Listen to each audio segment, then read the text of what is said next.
Olá, meus alunos. Meu nome é Bruno Galvão, seu professor de ciências. Eu vou falar com vocês hoje sobre sistema digestório.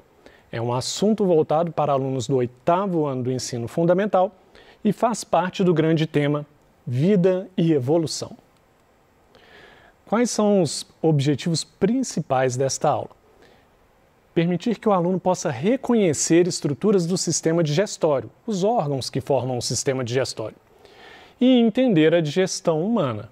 Em cada órgão, em cada região do sistema digestório, o que acontece em cada região dessas? É isso que você vai entender com esta aula. Bom, qual seria a principal função do sistema digestório? Ou a principal função da digestão, que é basicamente a mesma ideia.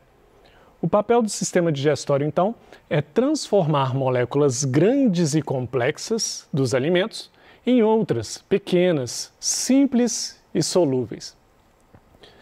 Então, imagina que você comeu um prato de arroz e você precisa transformar aquele arroz em energia para o seu corpo funcionar. Eu estou gastando energia falando com você, eu gasto energia pensando, eu gasto energia respirando, eu gasto energia enxergando.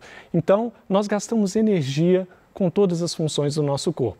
Esse arroz que você comeu, não tem como um grão de arroz entrar na sua circulação sanguínea e alimentar suas células e entupir as suas veias. Você precisa de fazer com que esse grão de arroz ele se torne o menor possível, que ele se torne apenas uma molécula química. E essa molécula tem que ser pequena o suficiente para entrar dentro de cada célula do seu corpo. E esse é o papel do sistema digestório. Pegar esse alimento, essas estruturas grandes e transformá-las em moléculas pequenas o suficiente para abastecer, para alimentar cada célula do seu corpo. Quais são os órgãos principais que fazem parte aí do sistema digestório? Boca, faringe, esôfago, estômago, intestino delgado, intestino grosso e ânus. Esses aí seriam os principais. Eu ainda vou citar aqui no processo algumas glândulas acessórias que são fundamentais também no processo digestivo ou digestório. Vamos ver aqui na figura para você ter uma noção de localização desses órgãos. Então repare aí, seguindo de cima para baixo. Boca, logo então vem a faringe, nós temos a glândula salivar, que aqui agora eu estou falando já de uma glândula anexa, tá? Então essa glândula, ela é um auxiliar da digestão. Aí nós temos o esôfago, que vai entrar em contato com o estômago. Nós temos também pâncreas e fígado. Pâncreas e fígado também vão ser glândulas acessórias, vão ajudar na digestão. A vesícula biliar eu vou considerar que faz parte do fígado. E finalmente nós temos intestino delgado, que é o intestino mais enrolado aí, ele é o maior, e o intestino grosso, que seria esse intestino ao redor aí do intestino delgado. E finalmente nós vamos ter o último caminho aí do intestino grosso, no reto e no ânus, que é por onde sai o resto do que nós não digerimos. Vamos começar falando da boca então. A boca transforma o alimento no bolo alimentar. Então a digestão começa na boca. Se eu fosse pensar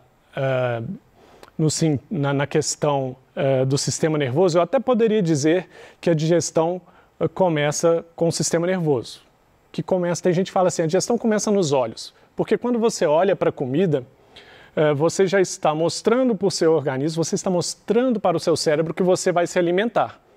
Então, uma série de mecanismos começam a se preparar para que você ingira o alimento.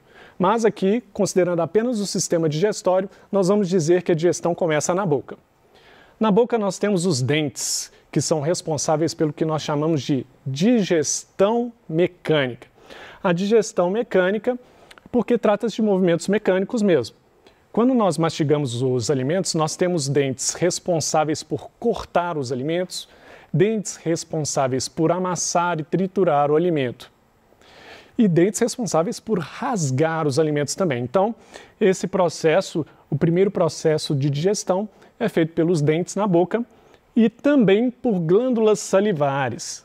as glândulas salivares, as glândulas que produzem a saliva, produzem uma enzima chamada amilase, e a amilase é uma enzima capaz de digerir determinados açúcares, digerir principalmente o que nós chamamos de amido. O amido, você pode pensar naquele mingau de amido, aquele pozinho branco de amido, que pode ser usado para fazer mingau ou molho branco, aquilo ali é amido de milho. E aquele amido ali, ele é digerido pela amilase. Quando você mastiga um milho, aquela massinha branca dentro do milho é amido. O arroz, a maior parte do arroz é composta de amido. Então, essa digestão começa realmente na boca, principalmente de amido, quando você pensa no efeito da amilase. E temos a língua. A língua também não tem só a função de ajudar a gente a formar as palavras. A língua ela tem a função de movimentar o alimento. Imagina se você não tivesse a língua, você não poderia empurrar o alimento para um lado e para o outro, a fim de fazer com que esse alimento passe nos dentes que cortam, passe nos dentes que amassam e trituram. Então a língua tem essa função importantíssima e a língua ainda tem a função de empurrar o alimento em direção à faringe e esôfago. A gente chama isso de deglutição. A língua também é capaz de empurrar esse alimento, fazendo com que ele continue a percorrer o tubo digestivo. Ainda falando da boca, as glândulas associadas à boca são justamente as glândulas salivares por causa da produção dessa amilase. Essa amilase, que digere amido, como eu disse, ela é ativa em ambiente neutro. O que é isso, um ambiente neutro? É um ambiente que não é nem ácido e nem básico. E assim é o ambiente da nossa boca. Aqui você já precisa começar a perceber o seguinte, que certas enzimas funcionam de acordo com o ambiente. Essa enzima amilase funciona muito bem no ambiente neutro, que é o ambiente da boca. Mas, quando essa amilase chega lá no estômago, ela já não funciona bem, porque no estômago nós teremos um ambiente ácido. Bom, vamos continuar aqui seguindo o caminho do alimento. Então, o alimento entrou na boca, sofreu esses processos, desceu pela faringe. A faringe é uma estrutura comum tanto entre o sistema digestório e respiratório.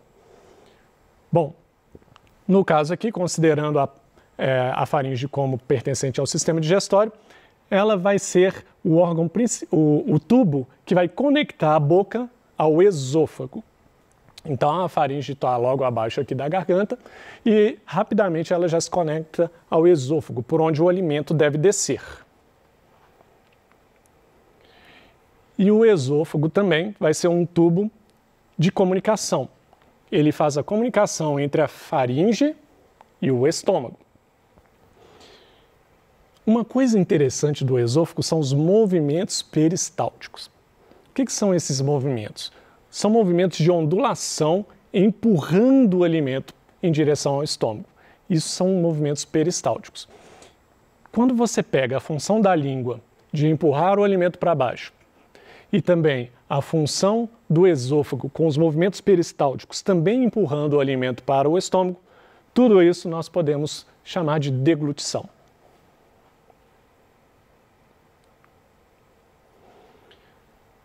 Ok.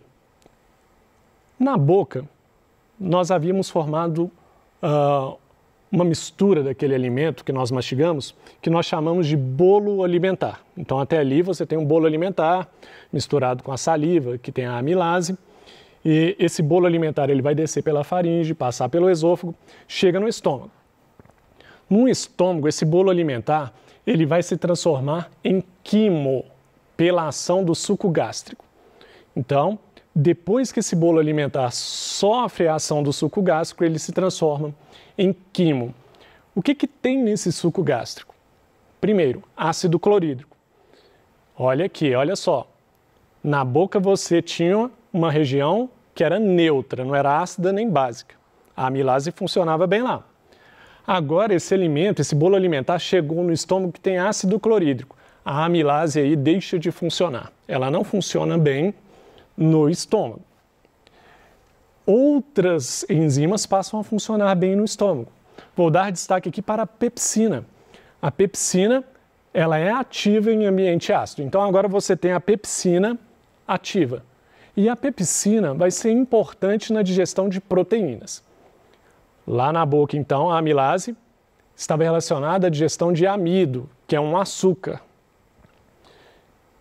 E agora no estômago você tem a pepsina mais ativa, que é responsável por digestão de proteínas. Carne, por exemplo, é proteína, de uma maneira geral. E o estômago tem um ambiente necessário para essa pepsina funcionar bem, mas não para a amilase funcionar bem. Bom, o estômago, então, fica destacado aí a presença do ácido clorídrico. Qual a função do ácido? O que você pensa que o ácido faz? Quando a gente pensa em ácido, talvez você já tenha ouvido falar em ácido sulfúrico. O que faz um ácido? Detalhe, hein? Ácido clorídrico, dependendo da concentração, de uma maneira geral, o ácido clorídrico é um ácido muito forte, que é o que tem no estômago. Mas talvez você já tenha ouvido falar em ácido sulfúrico. Quando a gente pensa em ácido, a gente pensa em quê?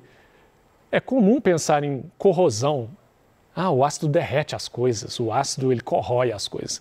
Essa é a ideia um pouco do ácido mesmo, e o ácido do estômago ele é capaz inclusive de fazer proteínas que estão muito fechadas se abrirem e ficarem mais fáceis para que aquela pepsina consiga cortar essas proteínas.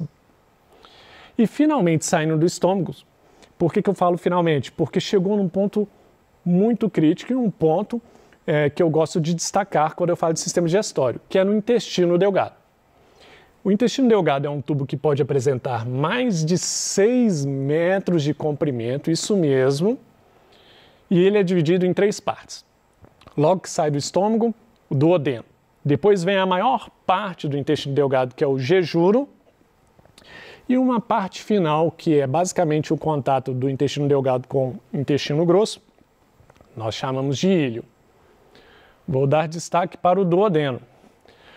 A digestão do quimo ocorre principalmente no duodeno e no início do jejum. Então, logo que sai do estômago, entrando no intestino delgado, essa região inicial do duodeno é uma região muito importante porque ali tem a produção do suco entérico. É ali que é lançado o suco pancreático, é ali que é lançado a bile que é produzida pela vesícula biliar do fígado. Bom, o que seria esse suco entérico, então? O suco entérico, ele tem toda essa mistura que eu falei e ele tem algumas enzimas responsáveis por quebrar mais ainda açúcar, por quebrar esse açúcar em partículas, em moléculas menores ainda. Ele pode quebrar a maltose usando uma enzima chamada maltase. Ele pode quebrar a lactose. A lactose eu sei que você já ouviu falar. Lactose, tem pessoa que não pode beber leite porque ela não consegue digerir lactose direito. Lactose é isso, é um tipo de açúcar que pode ser quebrado aqui também no intestino delgado através do suco entérico, enzimas presentes ali como a lactase, que é capaz de quebrar a lactose. Temos também no intestino delgado um suco pancreático, um suco produzido pelo pâncreas, que vai ter algumas enzimas também. Lipase, quando a gente pensa lipase, pensa em lipídios. Lipídios sempre associa a gorduras. Então você tem enzimas ali para ajudar a quebrar gorduras. Tripsina, que vai ajudar a quebrar proteínas mais ainda. Na verdade, quando a gente viu a pepsina lá no estômago, a pepsina ela começa quebrando proteínas. E aí você já começa a ter grandes peptídeos, que é o que forma a proteína. E a tripsina vai conseguir quebrar mais ainda esses peptídeos, esses restos de proteína, formando moléculas ainda menores. E finalmente o bile. A bile é composta de sais biliares. A bile é a única aqui que não é uma enzima. Ela é formada de vários sais. E esses sais vão ajudar a fazer com que as gorduras se posicionem de uma maneira mais que facilitem a ação da lipase aqui no caso, a ação de enzimas que vão quebrar gorduras. Então, os sais biliares produzidos pelo fígado, ou mais especificamente pela vesícula biliar do fígado, são super importantes para nos ajudar a digerir gorduras.